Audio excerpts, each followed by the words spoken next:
За Монгол улсын барилгын тухай хуулийг зөрчил гаргасан тохиолдолд одоо зөрчлийн тухай хуулийн 12-ийн 1-р зүйл зааснаар бол тодорхой зүйл заалтуудыг зөрчлийн арга хэмжээнүүд заагдсан байгаа.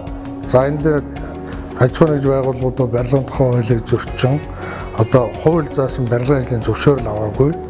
За хууль заасан магадлал хийгдсэн зураг зөрчлөөр одоо барилгын хэмжээ бариагүй тохиолдолд за иргэнийг 1,000 нэгжтэй тэмцэх хэмжээний аж ахуйн нэгжийг 10,000 нэгжтэй тэмцэх хэмжээний шийтгэлийн арга хэмжээ авах ёстой.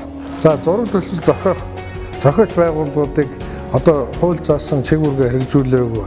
За барилгын ажлын зураг зөрчилд тавьдаг шаардлага хангаагүй, барилгын байгууллагын тавьдаг шаардлага хангаагүй тохиолдолд одоо иргэнийг 500 нэгжтэй тэмцэх хэмжээний төгрөгөөр хуулийн этгээдийг 5,000 нэгжтэй тэмцэх хэмжээний төгрөгөөр тарах арга хэмжээ авч учруулсан хохирол нөхөн төрлөрийг барагдуулдаг ийм хуультай байгаа.